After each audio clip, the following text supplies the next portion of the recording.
Hi everyone, welcome back to my channel.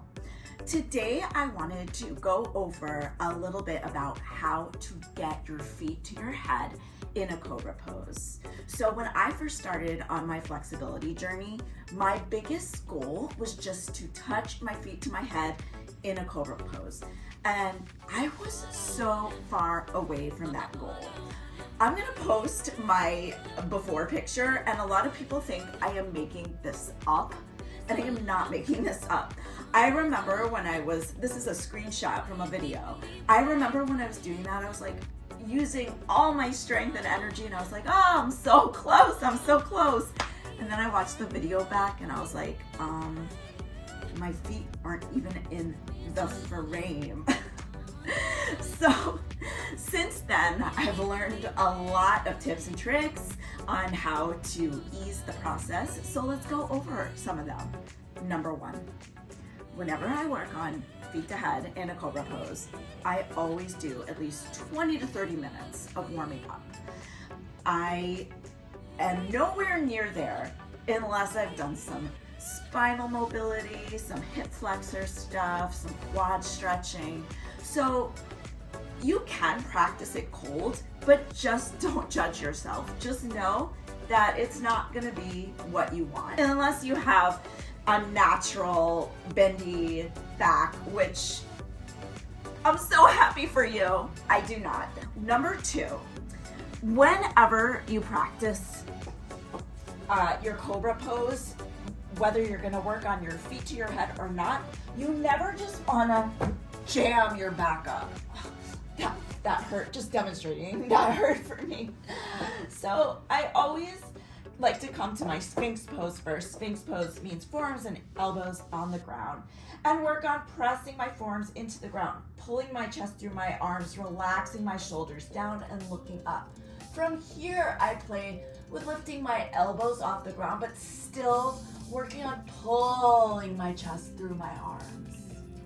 You can bend and straighten your elbows, and you can even try walking your hands closer into your waist, but still keep thinking of the chest pulling through first and then your spine rounding back. That way, nothing gets dumped into that poor little lower back, and we're practicing a healthier Cobra Pose. Number two, I always like to work on a lot of active quad stretches. When you're pulling your feet to your head, it takes more than just quad flexibility, it takes quad strength. You can do that through your pigeon pose, coming into a pigeon pose, making sure your hips are square. I advise staying upright if you can, and just work on getting that foot as close into your back as possible. You can also reach around and grab the foot. Try pulling it close, but use some resistance of the leg to press back. Yeah, all this active flexibility will strengthen your quad. Other ways you can do it is from a lunge. If you have sensitive knees, I always suggest making more space by walking that front leg forward. And from there, yeah, or just try holding that foot as close to your back as possible. Number three, I have freakishly short arms, yeah.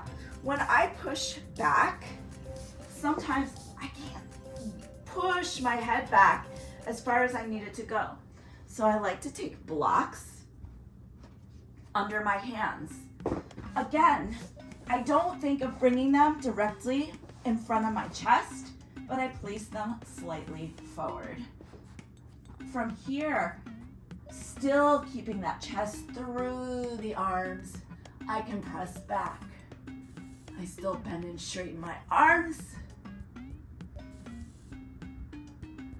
And if that feels good, I can walk the blocks closer to my waist.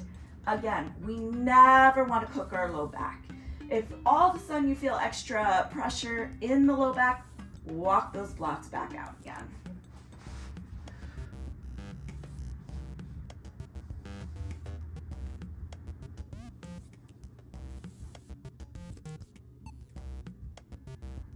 Number 4 or number 5, bring your feet closer to your head. Sometimes our feet feel extra far away. By placing blocks under our thighs just above the knees, we can help bring our feet closer to our head. So you can place them on the low height if you're newer to this. I like to place them on the medium height. You can place them on the high height next to a flat surface like a wall, but if you do it in the middle of the floor, they will fall over. So I'm gonna place them on the medium height. Again, the thighs just above the knees are resting on top. My legs are open, slightly wider than hips width distance. And I sink my body down. Waist stays on the floor. From here, just to get used to it, you can start trying to bring those feet in closer to your head. And this exercise in particular, I never start up close. I start with my hands further away and work them a little closer.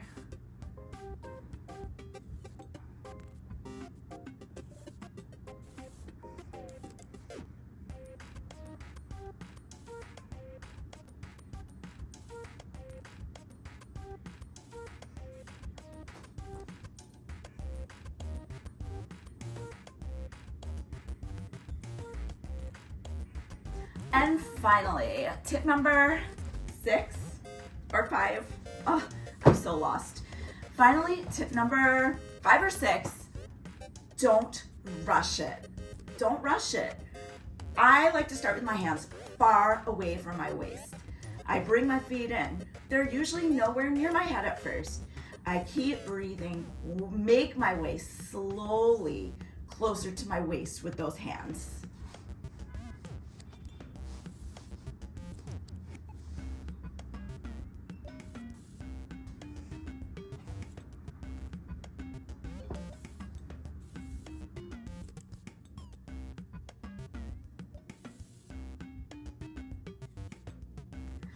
Well, I hope that helped you guys. Let me know in the comments below. Also, let me know if you have any other sort of tutorial you'd like to see about anything flexibility related. Also, if you don't mind hitting the like and subscribe button, I would really appreciate it as it super supports my channel. Until the next time, happy bending you all.